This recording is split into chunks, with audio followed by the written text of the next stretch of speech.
All right, welcome to Book Club.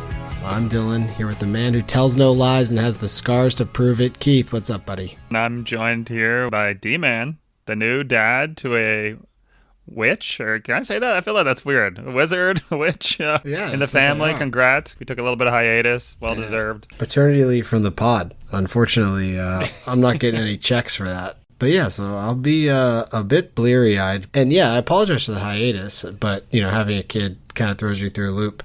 I tried to listen to the book, but as the wife's pushing out a baby, you're really not supposed to be listening to a book and taking notes on the side. So I said I should probably really bear down and focus on this event. I didn't want it to, I feel like that could have some long-term lasting effects. But here at the Buddy Book Club, we're breaking down some bestsellers. And this week, we're going to be talking about Harry Potter and the Order of Phoenix by J.K. Rowling, the 5th installment in the Harry Potter series. If you'd like to recommend a book for us to read or reach out to any past episodes, you can visit our website, buddybookclub.com, or slide into our DMs on Twitter or Instagram, Buddy Book Club Podcast. You can listen to us iTunes, Spotify, wherever you get your podcast. Please download, give us a 5-star review. Even if you hate it, why not? Congratulate me on being a father. Just do that. That's a comment. And I think it fits that 3-word algorithm that you need. If nothing else, give us a follow on social channels, please, and thank you. Keith, let's jump into it with our standard process. Stock up, stock down. I think I know how to do this. Keith, stock up. What do you got? Yeah, let's start off light. Just get back in the swing of things. Stock up, becoming a radicalized terrorist. Listen, Demon, I'm a pretty rational person, I like to think, I feel like I'm pretty normal. However, let me just tell you right now, if someone fucked with my owl, I'd go full insane. Yeah. I'd go legitimately insane. I'm talking Mel Gibson in The Patriot when he flips the switch, William Wallace, basically just anything Mel Gibson is in when he flips the switch. That's what I'm doing. I'm starting a full government rebellion. I'm killing Filch just out of principle to start. Yeah. Avacadabra's coming out. He's dead. That's how we start. He's done. Umbridge is next. We're starting a whole war. When you mess with Hedwig, you mess with my owl, that doesn't stop there. We're not oh, that sucks, I'll bring it to the medical office. No. War. That's it. So the fact that Harry kind of calmly was oh, this is too bad, she's hurt, I'll just bring her to the wing. I'm no, it's over. We're starting a war now. That's facts, right? Yeah, my first stop isn't Grubbly Plank, who I quite like Grubbly Plank, by the way. But my first stop is not her. My first stop is to the wizard machine gun arsenal. And right, and I'm just going postal on Umbridge and Filch. A Gatling gun of wands where they just rotate and shooting spells. It's a good idea, actually. We might get into some of that later because I have some questions about wand weapons. But it's a funny human trait thing and I think we all have it. But when we see animals, specifically animals that we humanize, like pets, which includes owls in the Harry Potter universe, get hurt by someone, it just sends people into an absolute rage. It's so funny about that. And even when I was listening to this part, that's really I hated Umbridge before this. All that bullshit. I can't stand it. But you knew she was behind the owl situation, the Hedwig situation. And my loathing for her multiplied. I actually think I was listening to this prior to actually having this kid. We were going to the hospital a bunch, so we would listen to the audiobook on the way to and fro. And I think we were listening to it in the car when this happened, and Caroline audibly was I fucking hate Umbridge. And I was I respect that, because yes, no one hurts someone's pet. So yeah, I'm with you there. It's a good way to radicalize. My first stock up, a good smear campaign, stock up. The Ministry and the Daily Prophet go hard in the paint against Harry in this book. And it's pretty amazing to me that even though the Ministry is an incredibly incompetent organization, they're able to execute such a successful smear campaign against Harry's character.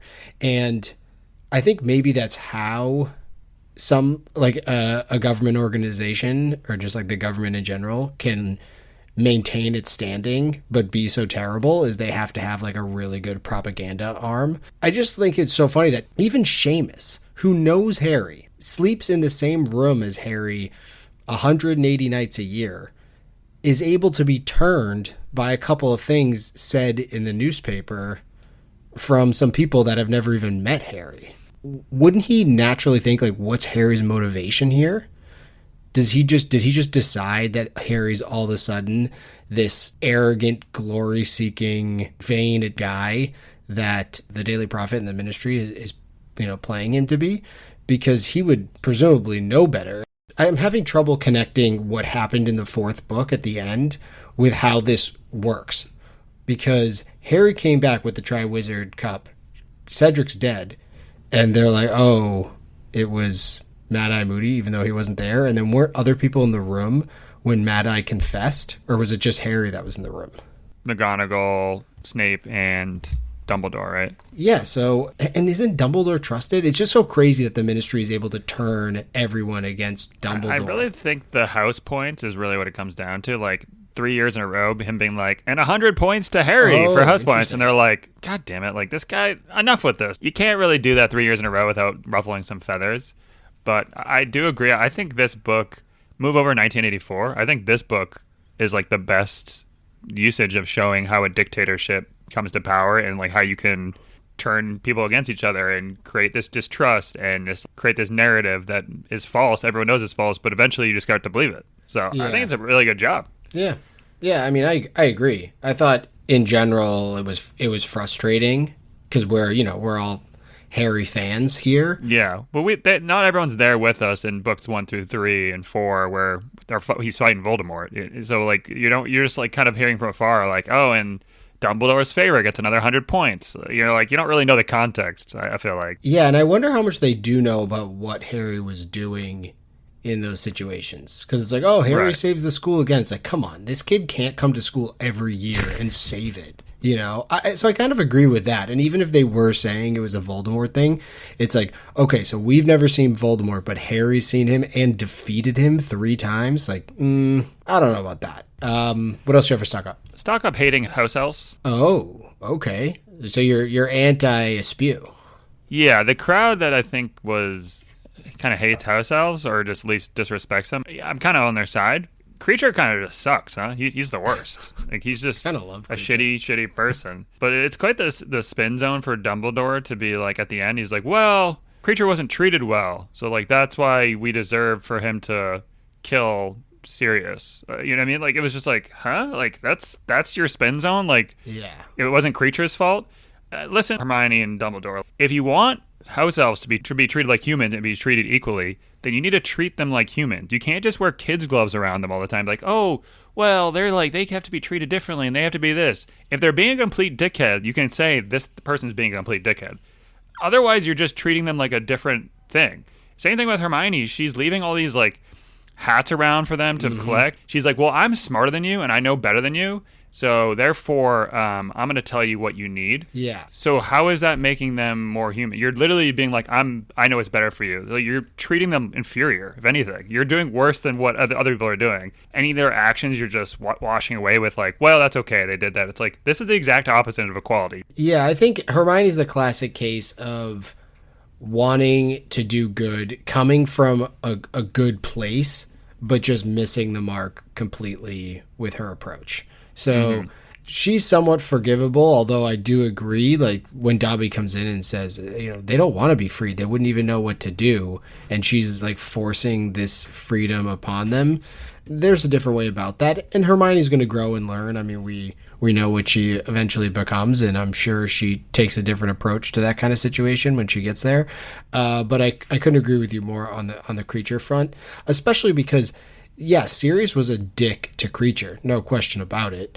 But think about how probably the average house elf is treated in a like big old wizarding household. They're like beaten, like actually beaten and totally physically mistreated, as opposed to just being yelled at and neglected. Like Sirius doesn't even ask him to do anything, or he's like he should be cleaning up the house, but he obviously doesn't.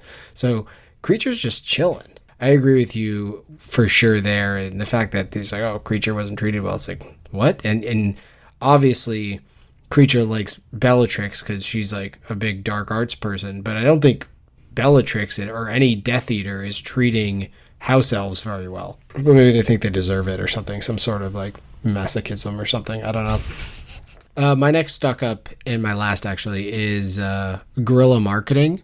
You and I are both in the marketing space. And have been. We don't know what we're talking about. We've been there for a long time. The Weasley brothers, on the other hand, the twins, Fred and George, they're at wizarding school. We've talked about this before about how at the school they're not really teaching people to be entrepreneurs, but Fred and George just have it in them. They are future billion gallionaires, or whatever the case is, because not only do they successfully use the students as guinea pigs, which I feel like has two approaches. One is the fact that they can, objective A is they can trial and error the things they're trying to create for their joke shop and fine tune them so that they can eventually sell them.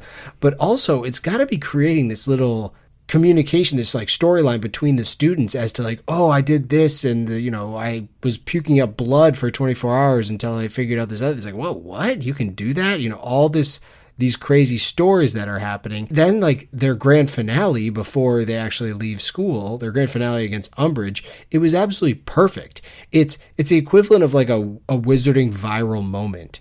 Mm-hmm. No one just like leaves Hogwarts, or I assume if people do, it's not in some sort of crazy cool fashion.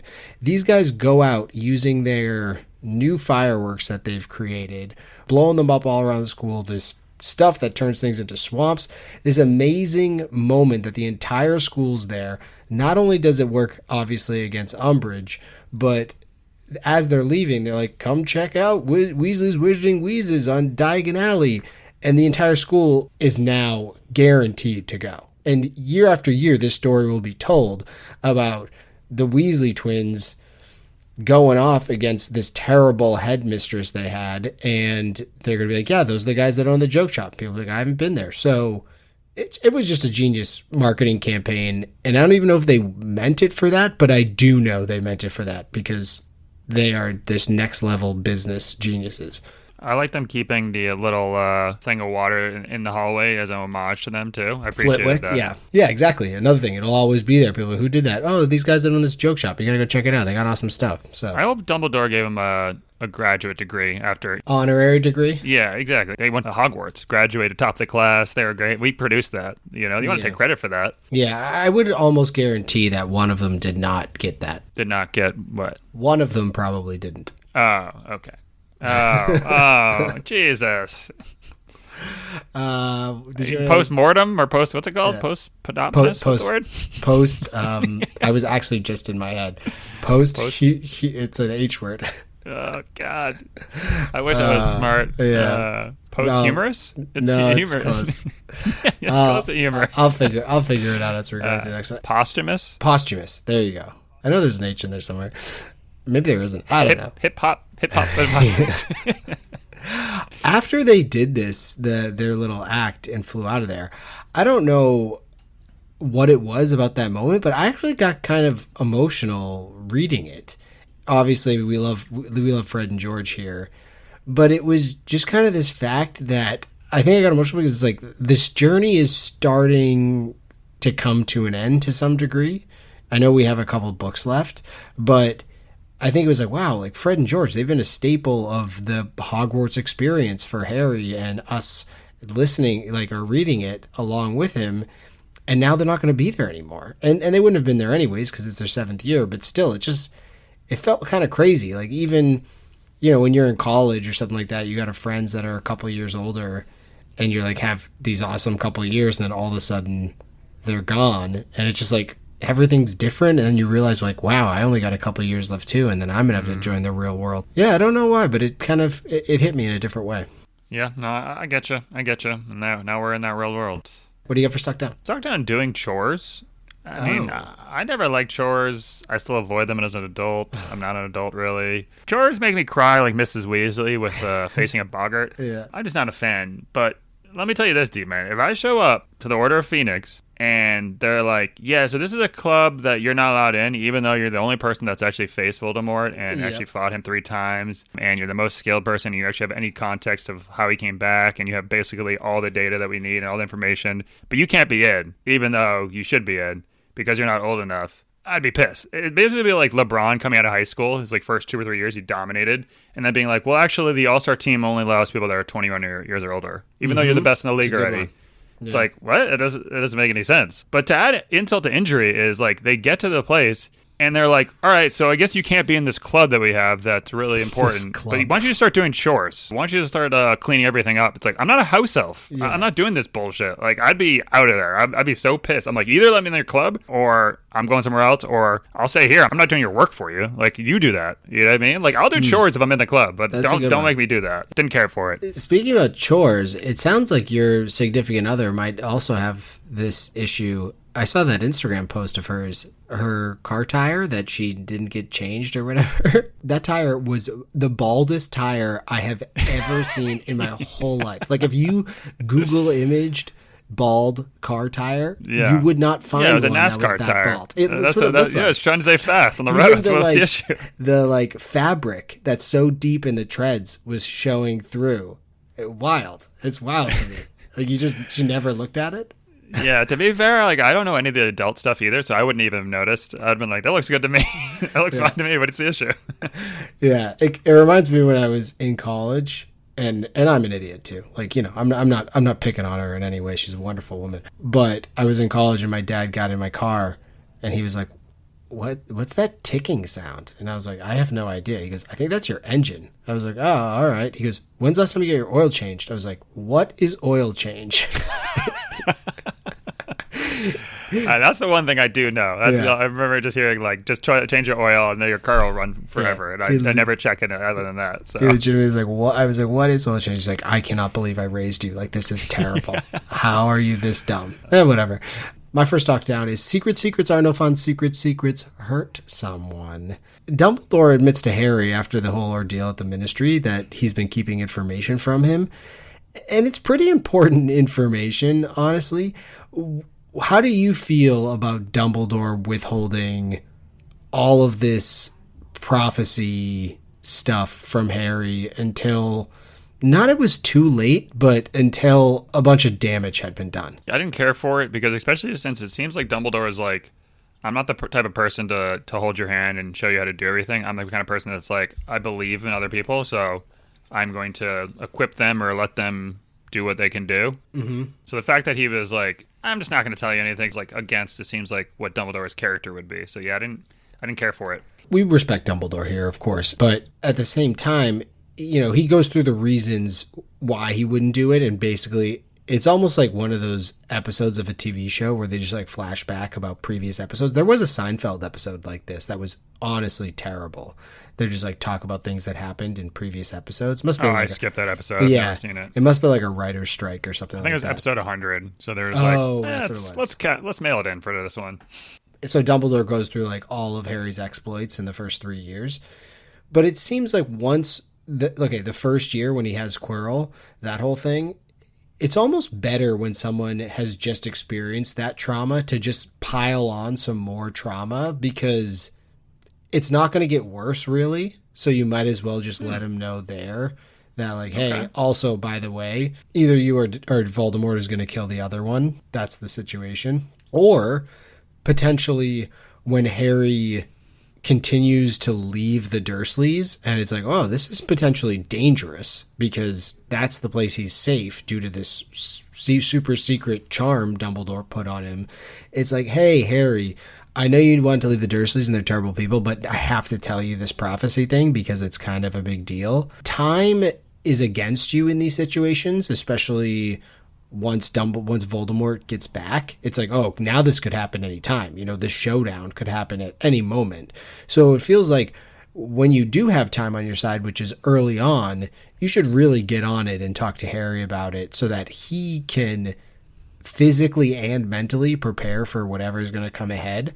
Yeah, probably not Dumbledore's best. I think he is someone that wouldn't convey information unless he's certain. I'm not going to tell someone until I believe it. So I think that's some of the delay, too. Well, I don't think it wasn't a hypothesis. The prophecy was a prophecy. Like, oh, I guess the prophecy. Yeah, I guess that's true. And it came to him, so he knew. But was this conversation between Harry and Dumbledore, out of all the Harry-Dumbledore conversations we've had in the past books, was this the best one? Maybe. I don't know. What'd you think? I think it was. I think it was like pretty handedly, just because we get so much exposition on what happened. You know, we get so much lore of what happened between Voldemort and Harry and why Voldemort actually went to the Potters and attacked the Potters. And this wrinkle with Neville is really interesting to me to dissect, and the fact that he picked Harry because Harry's half Muggle and but otherwise, like, just by Voldemort marking him, like, there's a parallel universe where he did this to Neville, and who knows what the story would be. You know, it'd be Neville Longbottom in the Order of Phoenix. It just doesn't sound that good, you know? Yeah. And I think on top of that, the payoff, because of the lack of attention Dumbledore had been paying to Harry Potter and thus paying to us throughout this whole book, was because it was so frustrating throughout the whole book. Yeah. Like, I need more Dumbledore. Like, where is Dumbledore? We normally get a couple bits of Dumbledore, like good bits throughout, and then one payoff, usually at the end, sometimes in the middle, but usually at the end. And this time around, it's like, wait, what the heck? Like, we got zero Dumbledore. He's showing up places and then leaving immediately. So I think it was almost like that build up to that scene was awesome as well. But for me, mostly, I love all the like lore stuff. I know it now, so it's hard to remember my initial feelings when I first read this book, but I'm pretty sure it was like pretty jaw-dropping in like, holy smokes, like, this is why Voldemort went to Godric's Hollow and took out the Potters and couldn't take out Harry. Yeah, I mean, this is definitely Dumbledore's best book. All the scenes with him in it, like actually fighting, the Dumbledore army scene was awesome. Yeah, just a lot of good stuff. But it is funny that like they're like, so this 15-year-old boy just saw one of his classmates get murdered right in front of his eyes. What we should do is just keep him isolated for the next month and a half, have no one talk to him, don't give him any information, keep him just separate from everyone. That'll be the best way to handle things. It seems like that's when Dumbledore should have showed up and been like, hey, Harry, just so you know, there's a lot more going on here that we can't talk about because of X, Y, and Z. Do you have any other stuck downs? Yeah, last one, the Weasley women stuck down. Whoa. G-Man, as a reminder, who did Ginny go to the Yule Ball with last book? Neville. And where did Ginny meet her now boyfriend, Michael Corner? In the DA? No, yeah, but where did she meet him? Hogshead. I don't know. At the Yule Ball. She met him at the Yule Ball. Yeah. Went on a date with Neville to the Yule Ball, and then you're meeting up with another dude there? They went as friends. I don't care. You at least don't tell people that that's where you met. This is disrespectful to Neville, who's been disrespected upon. So I didn't care for it one bit. Didn't like it one bit. Well, in the words of Ginny Weasley and Dr. Evil, throw me a freaking bone here. she was being nice and went to the Yule Ball with Neville. If she then found someone she wanted to snog with, then good for her. She didn't disrespect Neville and like leave Neville at the Yule Ball. It was afterwards. You danced with the one that brought you. Have you never heard that term? I thought you danced with the that brung you.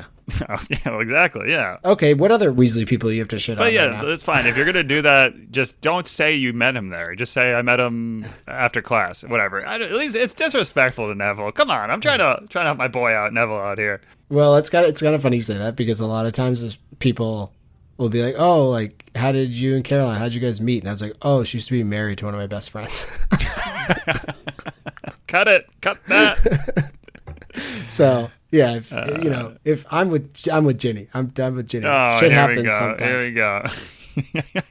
I didn't think about that. What was I gonna say? Oh, Mrs. Weasley. I just didn't like her vibe this whole book. I mean, the last book she's coming off, she's like reading the Daily Prophet and believing it and being like, oh, like Hermione's the worst. All right, like that was already kind of strike one. Mrs. Weasley's been like a mom figure. Like I've always kind of given her the benefit of the doubt. But this book, she's doing like the same stuff, whereas like. I don't know. I just didn't like her vibe this whole book. And then Ron joins the Secret Defense Club, the Dumbledore's army. Mm-hmm. And this is like the ironic part is that Mrs. Weasley reaches out to him, not via mail, not via owl. She like gets a message to him being like, you shouldn't be in that club because you're going to get kicked out of school and that's more important than anything. It's like, you realize you're messaging him not via owl because you're worried about your government is messing things up. You literally can't message someone because your own government you don't trust. Yes, this should be the priority. You should be defending yourself. You should be learning these things because otherwise this corrupt government's going to overthrow things and fuck you up, right? So I just didn't like it. It didn't make any sense to me. Yeah, no, I think the counterpoint and her real issue wasn't the fact that he was going to miss school or the government situation. It's the fact that she's a mom. She's got Ginny, who's already been possessed by Voldemort. Her husband's been attacked by Nagini and almost died. She's got 2 other sons that are in the order.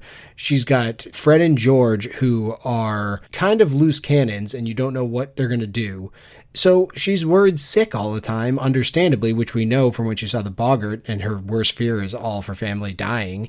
So it was really just to protect Ron so that he wouldn't even get caught up in all of this stuff. I'm sure she wasn't happy that Ginny was in it either.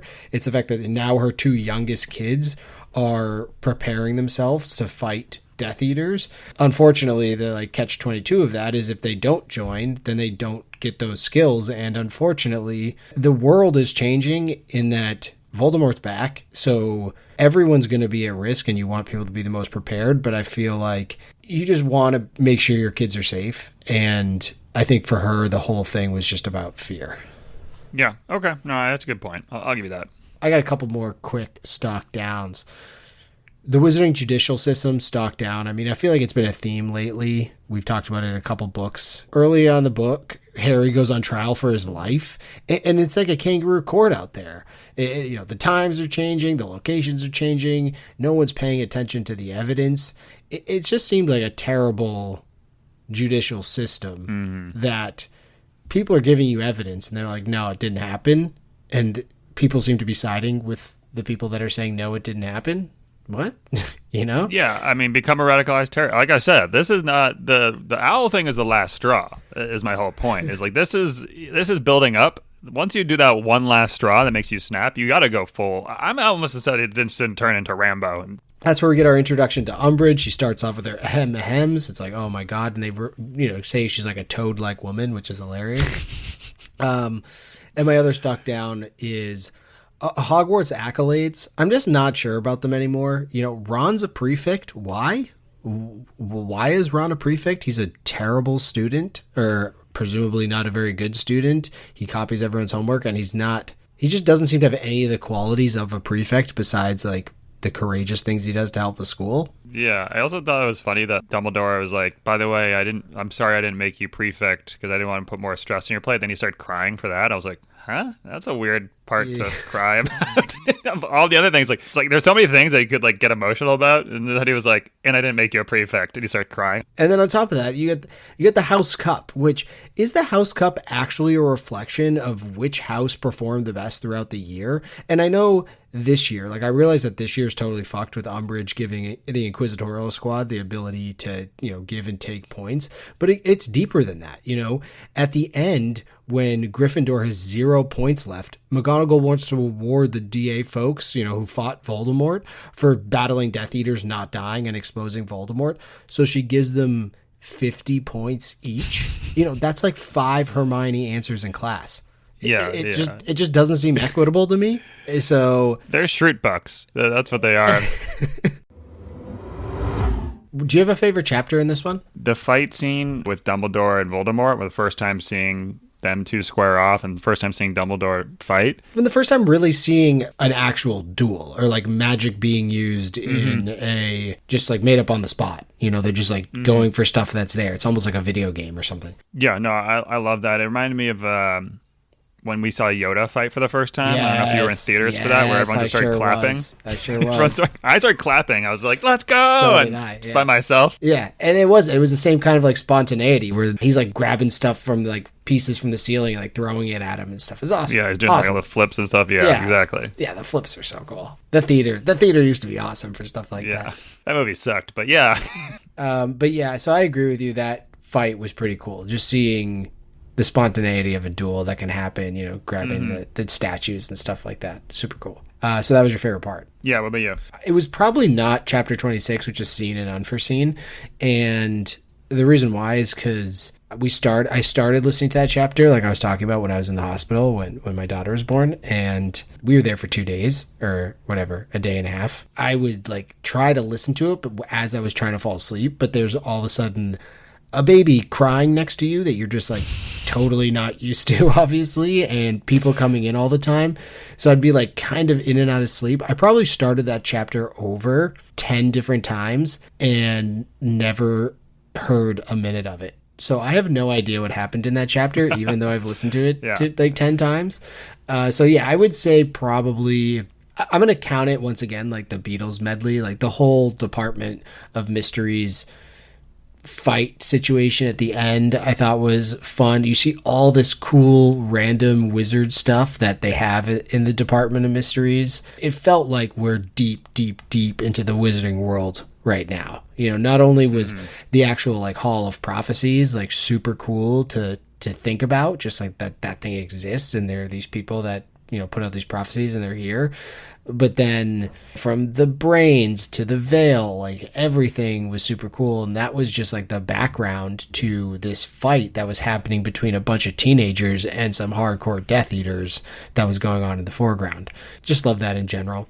And if it's not that, then it's just the chat with Harry and Dumbledore. Because like I said, I love lore. And so that Lost Prophecy stuff was super cool. Because I did feel originally reading the book, I remember feeling like, oh, I can't believe that prophecy got destroyed. Like we're never going to know.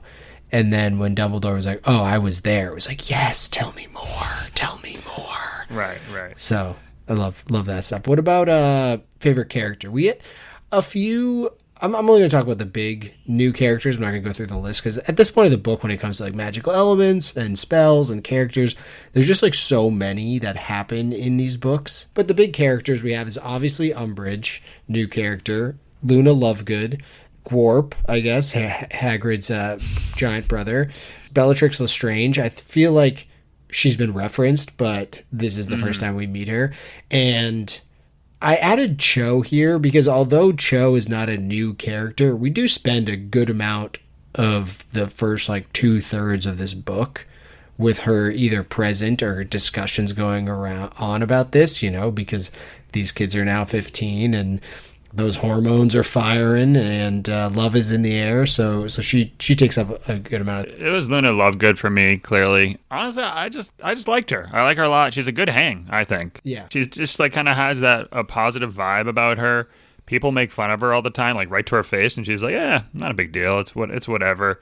Like a lot of these characters can learn a lot from Luna. 100%. She kind of just lets things roll off her back. I did write in the book at one point, like, they need a good vibes person right now because everyone is bringing this like moodiness to the book. And obviously I understand because like... a lot of teen angst going on. Yeah, so just a lot of going on, so I get it. But you need something that's a little more even keel. It's just a good vibe that's going to bring the attitude or, bring some positivity. Yeah. And that's where she was. And she's good for a joke. She's good for some good conspiracies. I liked it. I like her a lot. She's good for consoling too. Like there's really nothing that Luna can't do well.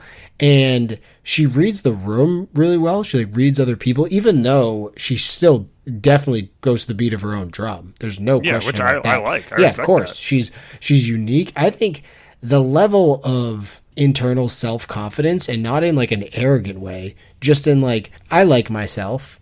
And I'm okay if other people don't. Yeah. Or like, I'm just going to be me because I like the person I am. It's awesome. Luna's just a great character. And the only problem was I had to listen to the wife talk my head off about how she should be in Hufflepuff and not Ravenclaw for like, why isn't she in Hufflepuff? We're like on a walk. She's like, why isn't she in Hufflepuff? Why is she in Ravenclaw?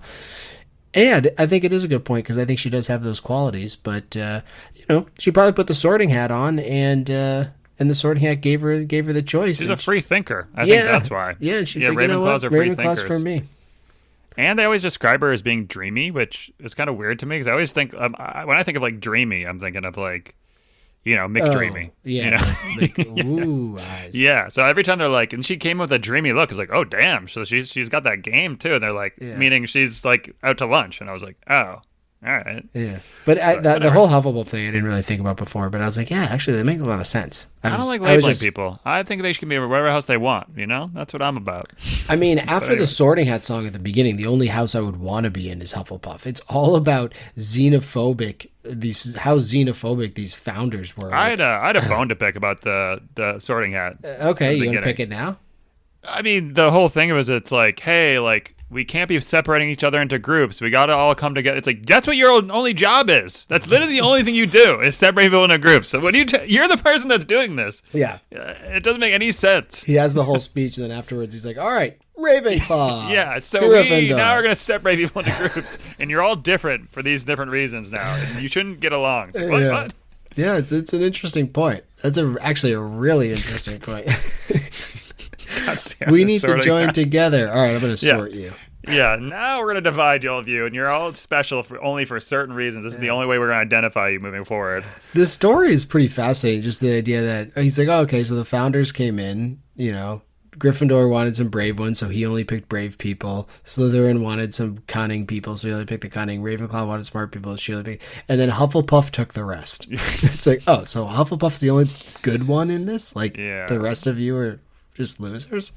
No, it's the other way around. All the Hufflepuff's the losers. It's like the people that couldn't fit into the other No, groups. I know, but I just meant from you're starting a school. And that's kind of one of the arguments with all college institutions and stuff now. Like, don't you want a diverse population of people that come from different... obviously, if you're you want people that are interested in going to school and learning, and people that are, have intelligence. I understand that that's part of school. But at the same time, it's like, shouldn't you want diverse backgrounds and diverse thinkers? And, that's what makes a campus interesting and those conversations interesting. At least that's the theory. My college experience was more drinking and drugs, but, that's what it is. Pick your magical element. I'm obviously not going to go through all the magical elements because there's so many here. Did you have one? Yeah, mine was the contract. Oh, that Dumbledore's army contract. Yeah, that one Hermione did. Big fan. But how about Cho defending her friend after getting them almost all expelled? 0 cents. She just made a simple mistake. It's like, you mean she tried to get 15 people? Or no, it was 25 people expelled. Yeah, and you're like, that's including a simple mistake. You, Cho? Yeah, I was like, what are you talking about? She's like, yeah, that was a really mean thing Hermione did. It's like, shut the fuck. I'm glad he broke up with the Cho after that. I forgot Cho said that. So she's off the list too. He's like, that was so mean of what Hermione did to that. It's like, you signed a contract. What do you mean? Just don't sign the contract then if you didn't want to abide by the contract. Huh? And also, it wasn't like they weren't doing anything bad either. So, to turn someone in to get them kicked out, it's not for the good of the people. It's malicious. It's literally the worst thing you could do. And you were part of the club. It's malicious and it's turncoaty. Yeah, Benedict Arnold. Yeah. Yeah, Cho should have just gone in there and be like, my bad. Yeah, that's a big hand. Her arm should break from saying hand up so quickly there. It didn't make any sense. I agree with you 100%. I think I have to pick the room of requirements, talking about the DA. The room of requirements in general, it just seems like the most cool aspect of the wizarding world that we've ever seen or ever will see. Harry was so amazed by the Mirror of Erised, and I understand why. Obviously, his parents passed away. But Dumbledore saying, oh, you got to be careful. People stare into this mirror forever. If I had a room of requirements, I would never leave the room of requirements. There's no reason to. You're there, it's like, oh, it's a football Sunday. It's like, okay, cool. All of a sudden, there's 16 TVs up there, all the chicken wings you want, endless, a fountain of Miller Lite just pouring out, and all of the bookies are just sitting there waiting for you to take all your bets. But I like how that's here. Perfect. I love it. I mean, that's my requirement now. When I was 13, it was, there'd be plaster coat in the walls. It's Jesus Christ. It's a totally different. Right. You could do anything in there. That's the point. Is it could be all of the cool things you want to do. I want to go bowling. It's like, okay, go to the room of requirements and just be like, I want to go bowling, and there's going to be the coolest bowling alley in the world there. I actually had it as one of my hates. One of the things because I mixed it up with the Mirror of Erised. I didn't realize that people could just get into it and expose all your secrets. I thought it was like the Mirror of Erised. It's like you only can get into the room if you need the room, right? Like you can only get the Philosopher's Stone. Yeah. So the fact that they could just go in there and narc everyone out, it's like that just defeats the whole purpose of the room. The whole purpose was for you to keep this a secret, and the room didn't do that. So I was kind of upset with the room, honestly. Well, I don't know. The room wasn't there to keep a secret. The room was to provide them a place to practice, but then if everyone can just go in and how does a person think that I want to go find Harry Potter. That's what I'm required. That's the requirement I have. And then they just go where they are. Yeah. So they just like go to a room that has all of his deep dark secrets in it. Like, I don't know. How does that work? Yeah. I'm sure someone on like Reddit or something has broke down. Has broke down all the points of the room requirement. But yeah, overall, it just seems like a super cool. It can be anything, right? Like, it's just like one of those like technology AI rooms or something that like Meta wants to be, except it's real. You just go in there and be like, I want a hot tub. It's like, hot tub, boom. Yeah, no, I mean, it's great. It is great. My runner-up was the veil itself in the at the end where Sirius falls through. Okay, I need to ask you about that because I that was one of my hits also. I don't know what a veil is. What is a veil? The thing they put over your head in a wedding? Like that thing? You're like, there's a city in Colorado that's just in this room? the ski city? Understand. I had no idea what was going on when they were like they opened up the veil and I was like, huh? Yeah, I think that's what you're saying. Like the thing that goes in front of your face at a wedding or whatever, but like a curtain almost. It's just like a doorway or like an archway that has a flowy curtain type thing through it, and they can hear voices on the other side. But what is interesting is Dumbledore referred that like to Fudge. He was like, "Oh, there's a bunch of Death Eaters in the death chamber," I think is what he called it. So is the veil like the place where they murder people? Like, why is it there? What? Because he called it like the death room or like the death chamber. So is that where they like murder prisoners? Yeah, that's a good point. Yeah, I don't know. And then I think in general though, I also in this book, and this is probably one of my loves, but I'll just burn it here. But the way that J.K. approached Harry's attempt to deal with Sirius's death, I thought was really good. And for someone that's probably like that's someone that's definitely new to the wizarding world, relatively so, and having someone close to them die. He's like running to Nearly Headless Nick, seeing if he can become a ghost. He's like confused and thinking he's going to come back from the veil. He's trying to talk into the mirror that he gave him, thinking it's the mirror of Erised. Harry knows in the back of his head that none of this stuff is true, but he doesn't want to believe it. Like, he knows that Sirius isn't coming back, but he doesn't want to believe it.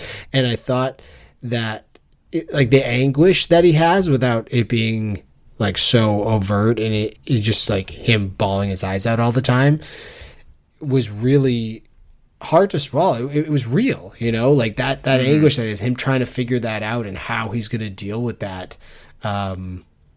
was really, I thought JK did a really good job with that. And once again, Luna comes in with just awesome stuff as always. She's definitely the person you want by your side when things like that happen. So overall, I liked it. Did you have a spell? A spell from this one that tickled you? The magical ears or extendable ears. Oh, extendable ears. Yeah. I really kind of wanted more info on that. It would be interesting to me if it was like Go-Go Gadget extendable ears and there was their own ears. Is that what it was, or was it like just microphones? Because I think it was extendable ears aren't as cool if they're just like, all right, I'm gonna put a microphone down here and like listen to the conversation. But if it's their own ears and they're like snaking them down, now I'm interested. No, I think it was more like the cup and wire situation. Yeah, I didn't care for it then. I'm out on them. Never mind. Give me extendable ears. Like, go gadget ear. And then they like throw it over like a balcony or something and you hear up there. All of a sudden a dog walks by and like grabs your ear and is yanking on it down the street. Sounds terrible. I feel there's a lot cooler things you could have done if that, with your ear rather than being like, I'm just putting a microphone here. Okay, how do you feel about occlumency and the occlumency stuff that was going on? Was that for you? Was that interesting to you, or was that not interesting? It seemed kind of arbitrary of how it worked or how you block it or what the point of it was. And then ultimately he didn't need to use it, right? He didn't use it at all, yeah. They're like, you got to train on it. And so you obviously knew something bad was going to happen. And then like after that, they're like, and we're done using it now. It's like, all right, I guess that's that. Yeah, I was kind of with you. I think that it brings Snape into this in a new way because of this. We get more background on Snape. And I think it makes you realize, if Snape, Like, especially later on when they're saying, Snape's undercover and stuff like that, or they were kind of saying that before, but like earlier in this book. But you're wondering, like, how can he do that? But it's like, oh, if he's, a really good occlumens, then he's able to, like, kind of dark or, like, make it so the Dark Lord can't see his thoughts. So, like, that, it makes a little more sense for that story. But yeah. I think just in general, it was like, all right, whatever. But it also seems like a pretty interesting piece of magic that probably, like, should be taught to most people. Yeah, it should be taught in, like, dark arts, obviously. Yeah. Or defense against the dark arts. That's what ours. Yeah, right. Yeah. Yeah, it's like if people can go into your head and, like, steal your thoughts. It seems like this is just like a credit card scheme, like a credit card or personal identification, whatever the thing is, all that fraud. That's like what a really good wizard criminal would do, right? Just use occlumency to be like, hey, what's your passcode? And then people are like, what do you mean? And they think about it, and you'd be like, oh, never mind. Yeah, it seems like that's something that like people should be teaching, if that's a branch of dark magic or just kind of any magic that could occur. But yeah, I was neither here nor there on it. I'm going to pick a non-spell, which is the fact that it should be Avada Kedavra. Like, the spell should be Avada Kedavra, because it should be like, oh, Avada Kedavra has to be the best spell because you could just, like, immediately kill anyone and it's all over.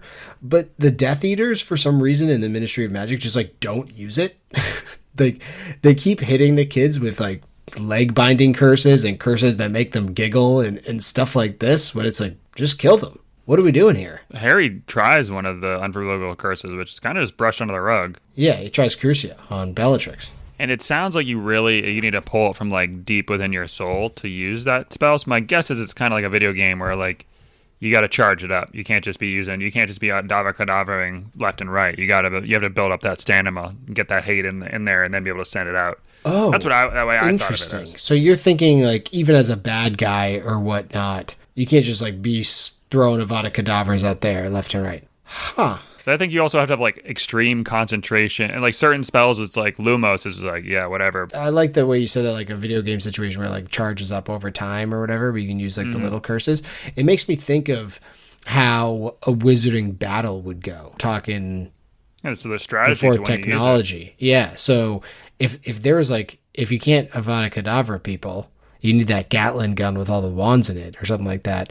But I wonder how wizards fight battles, because obviously there has to have been fights in the wizarding world, so I wonder how they would do that if you can't just, like, go around Avada Kedavra, Avada Kedavra, Avada Kedavra. All right, what about magical creatures? In this one we had probably Thestrals and giants are probably the big two. Maybe like centaurs came in more, but I guess I like the giants, obviously. I thought that was kind of an interesting side story. Also, dude, like that Hagrid was like, you're not old enough to be in the Order for Phoenix, but can you go take carry this giant in the woods for me? Like, no big deal, right? Like, yeah, all right. Yeah, when Caroline and I were on that walk today, I was like, what do you like about Harry Potter and the Order of Phoenix? And she was like, I thought Hagrid was, like, really out of bounds here, asking the kids to do all this stuff that's really dangerous and they shouldn't be doing. Like, what? Like, she's like, Hagrid took a turn. He's like their he does buddy, it every book. Yeah, I feel like this was like a next level though. It's like, they could get expelled. Like, he has to leave the school because he's getting fired. But he's like, yeah, break curfew, go into the woods in the Forbidden Forest, which you're not even supposed to be in anymore because the centaurs have kicked everyone out, and find my half-brother giant and read him a story? Like, what?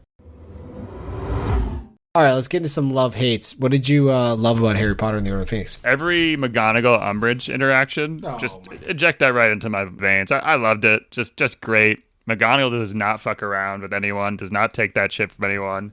And the ultimate grudge holding is like, now I'm going to even make Harry even more of a horror because he said he couldn't be one. That's the person I want on my side for this. That's pretty nice.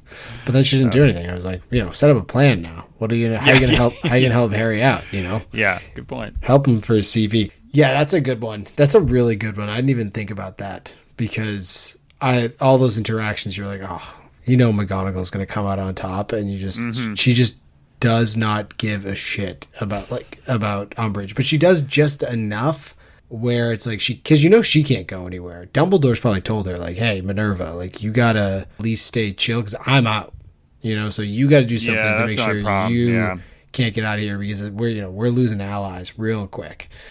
Yeah, I liked all the stuff that the professors did to subvert or whatever Umbridge with, all the stuff that the Weasleys did and them not doing anything about it, them kind of helping Peeves out because like screw Umbridge.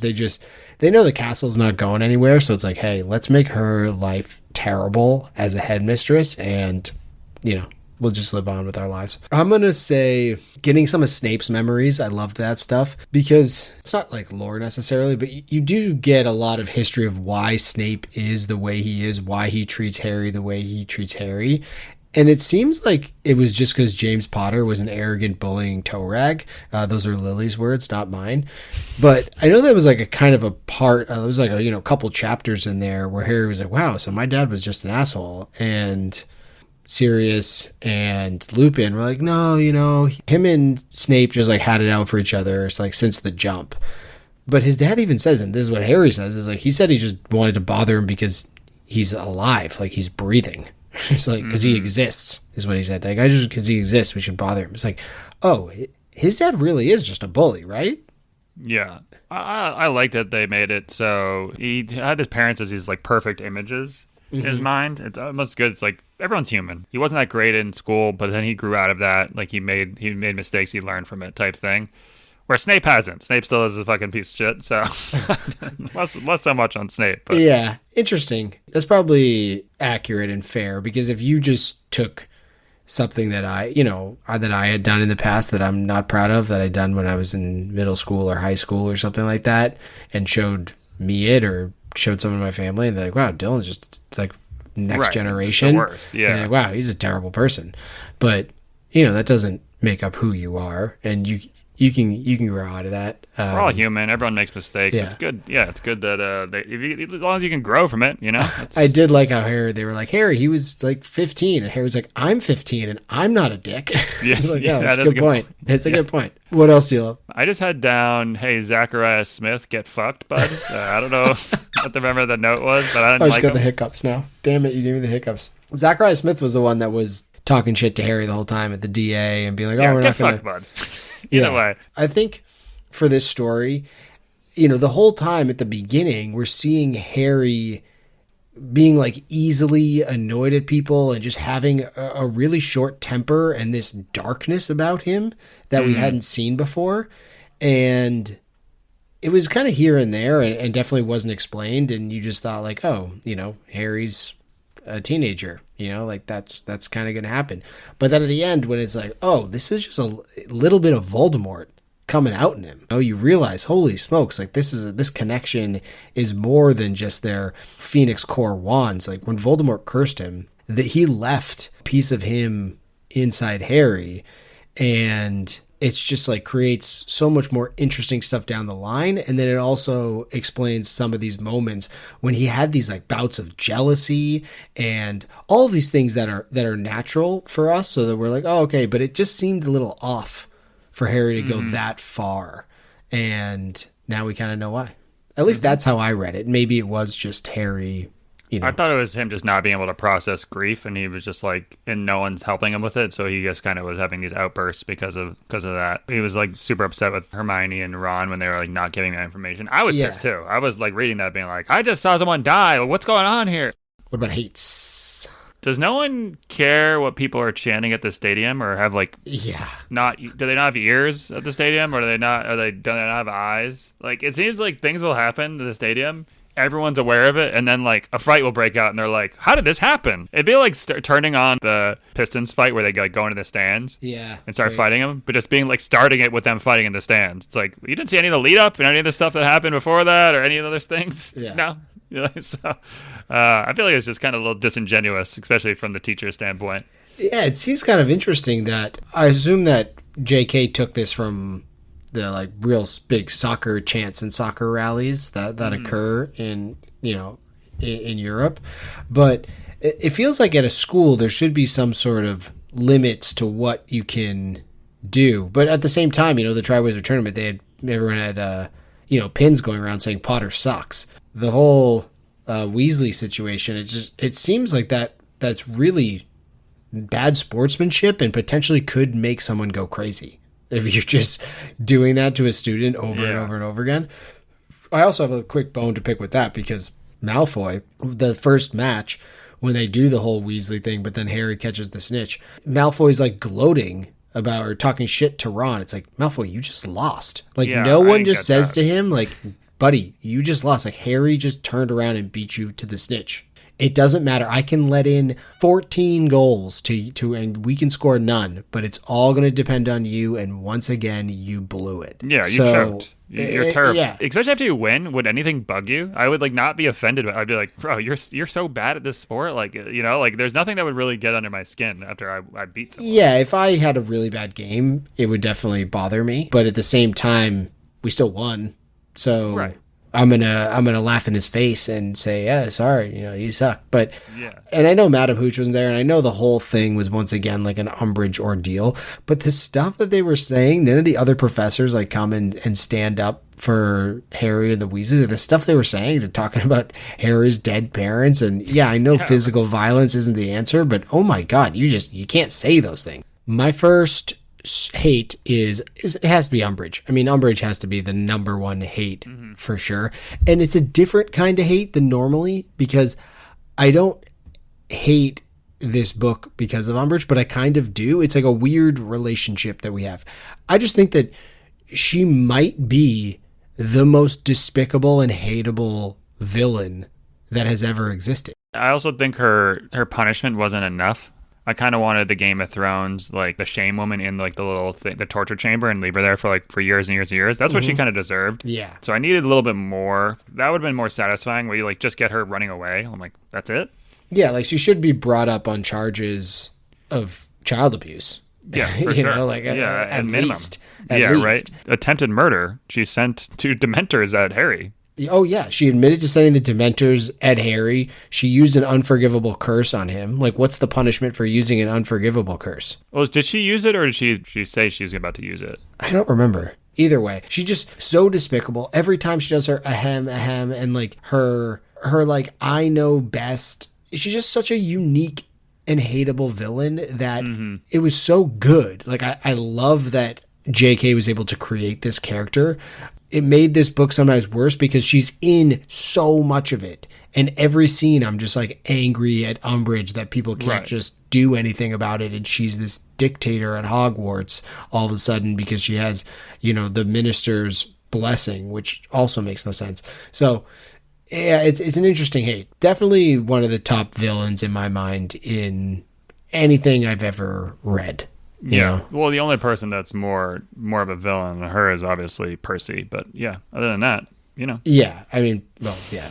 I don't even want to talk about Percy. He shouldn't even be discussed. Yeah, I apologize. Not going to bring his name up. The P word. Yeah. Yeah. Oh, the worst. What else you hate? Wouldn't you be pissed if you're like the Weasleys? Wouldn't you be pissed at Harry and or all the other kids' parents for bringing them to the Ministry of Magic, get lured there, and then for no reason? There was no reason for them to be there, right? Wouldn't you be like, why'd you bring all of our kids to this place to get attacked by Death Eaters? Yeah. Seems like there's no pushback there. I'd be like, you're not hanging out with him anymore. Like, this dude's a fucking bad dude. Yeah, Xenophilius or whatever, Lovegood would probably not care so much because he'd be like, that was a cool experience. Yeah, it's like, obviously you had to check out what's going on. Yeah. It makes sense. It was a dream, of course. That's a good point. I mean, Hermione was the only one that was talking any sense there, and it seemed like everything was moving way too fast, and it was out of Hermione's control to do anything. Granted, once Creature says that, Sirius isn't there, it's like, oh, shit. But then,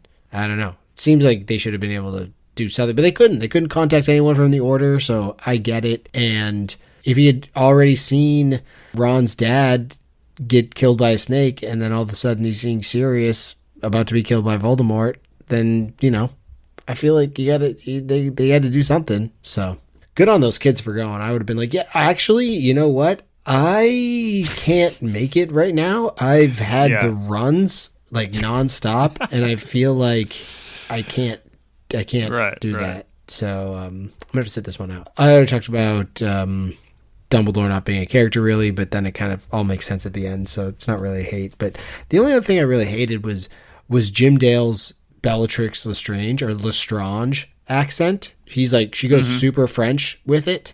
And I understand her name is Lestrange or Lestrange, whatever the case is. So yeah, it's a French name, but that doesn't mean you have to, she's all of a sudden from Beauxbaton. It's like she has this super, super French accent, and it kind of takes away from her like sinisterness. I didn't hate it. I mean, it didn't really stick out to me. He has so many voices he could do. So if you throw in a French accent, it makes it so it's like, oh, that's the French mix person. It up. Yeah, I'm fine with it. I didn't have an issue with it personally. Okay. But. Yeah, maybe it's me because I've seen the movies and I know that it's like Helen Bonham Carter who's like the actress for her, and she's so good, which we'll talk about in the next one. That to me, that's what Bellatrix sounds like. Isn't she just playing? I've only seen pictures of it because I haven't seen the movie, but isn't she just playing the same character that she plays in Fight Club? That's what I mean, that's what the makeup she has on looks like. But maybe but crazier somehow. Okay, you know, like even more deranged. Yeah. All right. Yeah. Did you have any other hates? My last one, and this is probably going to come up too in our conclusion, but this actually ended up being number 5 for my books. Really? The reason that it's good is because it's so long and we get so much backstory. The final fight scene was a little convoluted to me. I didn't really know what was going on. Yeah, but the biggest thing to me is that we've talked about this with other books. I hate when the mystery is the lack of communication. Like the drama is caused by people just not telling you what's going on. So that's the drama instead of it being like a mystery. Like, what is going on? No one knows. Like, we have to figure this out. There isn't like this, like putting the pieces together. It's just like, this is what's happening. This is what's happening over here, but we're not telling you over here. That's the drama. Mm-hmm. I see what you're saying. Which just, just annoys me kind of because it's like, this seems like this could be easily solved. You know what I mean? Yeah, and it also seems like they know from Harry's dreams that he's in the Department of Mysteries. Right. And they could just very easily be like, that's when Dumbledore should just tell him. Definitely don't go any further here. Let me just tell you what's up, as opposed to being this roundabout, like take occlumency with Snape and then do this and do that. And then obviously you mentioned Umbridge. It's just like when I'm angry reading the book 80% of the time, and I'm like, and then you like attack an owl. It's upsetting me. What about some lingering questions? Do you have any lingering questions on this one? We're getting a little long, but I have a reader email. You've got mail. Grady from West Virginia. In the book, they talk about how there are very few pure blood wizardry lines left, and everyone knows them. Most of them are dark-haired, but is there some Game of Thrones going on here? Because blonde hair and red hair are recessive genes. Mm-hmm. So the question is, are the Malfoys and Weasleys just inbred? Absolutely. Because they're both pure blood families, right? Yeah, has to be. Are there other pure blood redheads and blondes? Yeah, and if there are, then those are the only options for the Weasleys. Because they were showing like the family tree. Yeah, and everyone's interrelated. Yeah. It's like, oh, we're really. And they're all dark-haired, and they're all like, it's like, oh yeah, this is all part of this one family tree.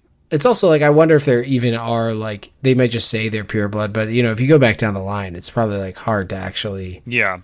Although, just spoilers for the next book, we definitely meet some inbreds in that next book. So. Oh yeah. So like, I don't know. I think there's something to it. I think Grady's got a good point here. Yeah, that actually very interesting. I feel like the Malfoys definitely inbred. Just that they have to be.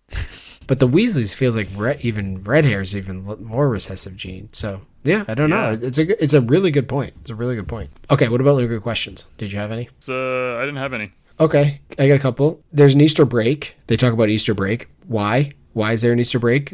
Are wizards Christian? Jesus risen from the dead. They have Christmas break. I mean, you didn't realize that part. Yeah, but lots of people celebrate Christmas just because it's like for the presents. But now there's Easter. I don't know. Is Mad Eye really that good of an Auror? I mean, we already know that he got put in a box literally by another person, and that was at his house. And then this time around, they go to the Department of Mysteries, and Mad Eye's immediately down. It's like, oh. Mad Eye's down. It's like, what? He's supposed to be the best of all the Aurors. Like, shouldn't he be doing some crazy stuff here? Like, throw out some hand grenades or something like that? He should be like Arnold Schwarzenegger in Commando. I think they're confusing best and grittiest and toughest. He's like Ronnie Lott, but he's like 70 at this point, right? So he's like the guy that will, like, they're flying back and he's like in the cold and he's like, I'm not giving up. I don't care. It's cold. It's freezing. Like, so he's tough, but he's not actually that good. I don't think. That's what I think they're confusing those two. You see what I'm saying? Yeah, past his prime, but he's still like the old grizzled vet. Yeah, he can handle like pain, but he's just not really. He's not quick on the draw. Yeah, he's not quick on the draw anymore. Got it. Why did Sirius not give Harry this two-way mirror like 2 books ago? At the end is like, you got this note from Sirius that's like, here's this mirror. You can contact me whenever you want. We can talk through it. It's like, huh? You've been coming to me through fires and these roundabout ways? I think that it was because it was in his house. Okay, but even then, when he got to the house over the summer, it's like, hey, we might need to chat this year. There's a lot of crazy stuff going on. Voldemort's back. Take this mirror. Oh yeah, that's a good point. Yeah, I didn't really understand that. Who gets awarded the House Cup for you? You already spoiled it. I gave the House Cup to the government. Oh. We talked about the government being just incompetent, not very good at what they do, really not smart, not well-run machine. But they can run a goddamn smear campaign, like you said. Yeah, I mean, they're great at building that distrust. Just a great overall job. You know, it's good to see an organization that isn't very well run, be proficient and be good at something and organize well. That's the kind of government I want. So hats off to the government on this one. Yeah, I'm going to give it to the Weasley twins. I already went over the reasons why. I just thought they really took this book for me. They're what made this book good for me. So I'm gonna have to give it to the Weasley twins. And then your order. So is your order 4, 3, 1, 2, 5. What about you? I got 4, 3, 1, 5, 2. Okay, so 2 still last. Yeah, I think 2. If you just double the size of 2, then 2 is a way better book to me. Yeah, I think so too. If you had a lot more stuff, it would. But the only problem is then you have to like fill that stuff. So like, what is that stuff? But we'll never know. Yeah, but this book was half the filling was like him and Umbridge and him and relationship with Cho and stuff like that. So I think she'd have no issue filling. It was just like it was a book 2 of a series. You can't come out with a 600-page book all of a sudden. Yeah, we get no Quidditch in this. There's not a ton of like school stuff going on with like classes and stuff really. It's more of like talking about OWLs and, and like them just saying the whole time they have so much homework. So I agree with you after rereading it. And granted, I spent a lot of time changing diapers with a baby screaming as I'm listening to this. So like that kind of takes away from it as well. Yeah. But I agree. It's not the best. All right, where we go next? We got the movie coming up next, and then obviously we're on to book 6, The Half-Blood Prince. So we'll keep the train rolling. Yeah, this was Harry Potter and the Order of Phoenix, and we'll catch you for the movie. I'm excited for you to watch this movie because this is one that I haven't seen in a really long time either. So I'm excited to watch it too because I honestly don't even remember what happens. I mean, I know what happens, but you know what I'm saying. Yeah. All right, cool. I'll catch you for that one. All right. Bye now. Bye now.